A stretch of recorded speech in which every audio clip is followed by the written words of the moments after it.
Today, I want to show you how to be able to create perfectly straight lines when you're icing your cookies and your cakes.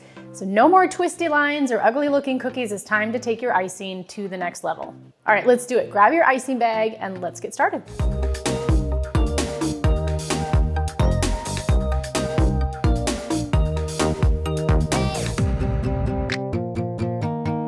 So there's something about working with royal icing and getting those straight lines. It's so easy once you know the 3 Ps. The 3 Ps is what I'm gonna share with you today. And the first one is pressure. Okay, so pressure is the first thing that you need to know, and I'm gonna show you what that means. What about pressure? Well, let's take your icing bag. I've got some medium piping consistency icing here. I've cut the tip off the end, and I'm gonna show you when and how to add pressure to your bag so that it'll help you start getting those straight lines. So first of all, you want your bag, the seam of your bag to land on your palm so that you can wrap your hand around the top of the bag. You're gonna be putting on pressure from the top down. So you don't wanna have a bag super overfilled and you've got your hand in the middle of it. It's really hard to control, and it's a lot harder to get straight lines that way. So you wanna have your bag filled about this far. I mean, I wouldn't go any more full than this, and this is a regular size tipless icing bag. If you've got bigger hands or if you've got smaller hands, just make sure it's comfortable for you, and so that you can squeeze the top and put pressure on. Okay, so the other thing about pressure that you have to know is when to put pressure on and when to take it off when you're actually piping. So I've got I've got a silicone mat down here, and we're gonna just lay a bunch of icing all over here. So to get started, I'm just gonna squeeze a little bit out and make sure it's coming out right. All right, so the first thing you're gonna do is you're gonna put a tiny bit of pressure on the bag. It's gonna start to come out the end, okay? And you can have your stance is also a part of what's gonna help you get straight lines.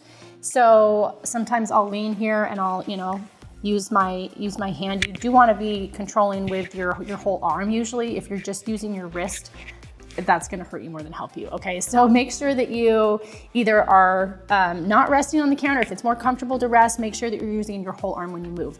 All right, so put on a tiny bit of pressure.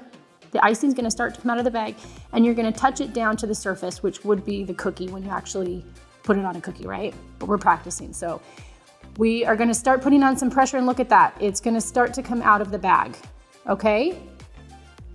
And you wanna keep the pressure going. See, I took the pressure off for a second, and it stopped and it broke the line. So then we're gonna start over. I'm gonna put on a little pressure, touch it down, and then immediately lift up and have pressure going on. So I've got even amount of pressure that I'm squeezing from the top, and it's gonna automatically start creating a straight line. All right, number 2, the second P in getting straight lines with your icing is push versus pull. Okay, so once you have put some pressure on, you've got pressure coming out of the icing bag, it's push versus pull, okay? You wanna be pulling the icing along. You're gently pulling the icing. So I've got it lifted up pretty high, but this is gonna allow the line to just set down where I want it to set down. Now let me show you the opposite. If I'm not pulling it along, I'm pushing it, and it is not gonna be a straight line, even if you do it this way. If we're so close and we're just pushing that icing down onto the surface, look at that.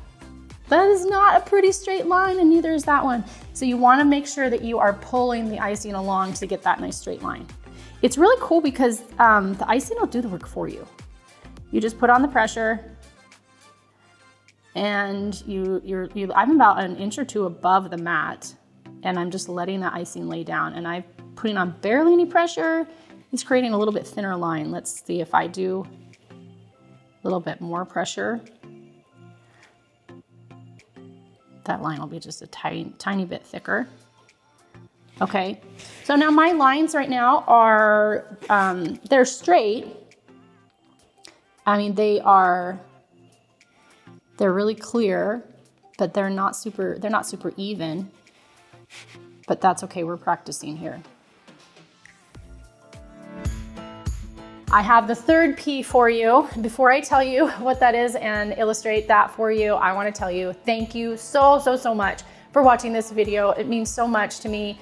And if you want to amaze your friends and family with the most awesome looking cookies that they've ever seen, you're in the right place, because this is the channel where deliciousness meets joy and fun all at the same time. Here, I'm gonna show you how to make cookies that look impressive but are also easy to make. So please do me a favor, make sure you like this video, make sure you hit the subscribe button and the notification bell so that you don't miss a new episode. And please be sure to share it with your friends and family who love to bake too. All right, I wanna share with you the third P in getting straight lines with your royal icing, and that is practice, okay? And don't cringe, okay? Sometimes we think of practice as like this boring thing. It's not, I promise. Practice is like the magic of getting good at anything really, but especially getting good at cookies and getting good at getting straight lines with your cookies is practice. And to make it super easy for you, I even have a practice sheet. So I'm gonna show you how this is set up and how you can use this practice sheet. And don't worry, you can get this practice sheet for free if you click the link in the description below here. But I've got some straight lines listed. I also have some different shapes that you can practice your icing with, but I wanna focus on these straight lines. All right, so same as I just showed you on the mat, but we're gonna apply it to the piece of paper, and it's okay to pipe on paper. We're just practicing. I mean, if you really wanted to, use a sheet protector, you could do that too. Okay, so look at this. We're just gonna follow this line. This practice sheet is really nice because it's a guide. It's a little bit more of a guide for you instead of just, placing random lines down. So use it as a guide, practice your lines, and you can practice them of all different sizes or lengths too. Like down here, we've got some up and down. So it's the straight lines horizontally that really can be the hardest. And if you're left-handed, then you can either go ahead and reverse, or if you are left-handed and you wanna go from left to right, then you are gonna have to angle that bag a little bit more in order to pull the icing along and not push it. So yeah, go ahead and practice the vertical lines, and then the horizontal lines. We've got some short ones and some long ones. And I promise you that if you practice, you're gonna be so amazed at how good you get in a short amount of time. It's pretty unbelievable. So really quickly, there's some things that you wanna watch out for when you are practicing your straight lines. So make sure that you're watching out for like a wonky bag seam. I mentioned at the beginning that you want your seam to go right against your palm. And that's because sometimes when you cut your icing bag, the seam can get cut weird. And then if you have your seam up, like sometimes the icing can catch and mess up your line. So watch out for that. Also watch out for your icing consistency. If your icing's too thin, it's gonna be hard to get the kind of line that you want. Also, if it's too thick. If it's too thick, it's not going to adhere to either the practice sheet or your cookie. Make sure your icing is not too thin and that it's not too thick. You wanna have something right in the middle. And then also be careful of the blob. And by the blob, I mean, when you pipe out your icing at the very beginning, sometimes it can create like a little ball. And to avoid that, you want to be careful of the pressure and just barely pipe some out, get it touched down onto either your cookie or the paper, and then move along, and you'll avoid that blob. Sometimes we get carried away, we start piping out, and then we touch down and oh no, there's like that little ball or blob at the end that doesn't look so good. So practice that as well, leaving that blob behind and just barely touching it down and going ahead and getting started with your pressure and moving it along. Okay, there we go. To recap, the 3 Ps of getting straight lines with your icing, you wanna pay attention to the pressure on the icing bag, you wanna pay attention to your push versus pull, and then you also wanna make sure that you are practicing. Let me know in the comments which of these are helping you. I'm so excited for you to finally get all those nice straight royal icing lines that you've been dying for. Do you really want to improve your royal icing technique and get really good at those straight lines and fast too? Look no further. I've created a simple, easy to use one-page guide to help you practice and improve and master your royal icing piping technique fast. All you have to do is click the link in the description below this video, enter all your details, and I'm going to send it straight to your inbox. So grab your free copy of the piping practice sheet right now.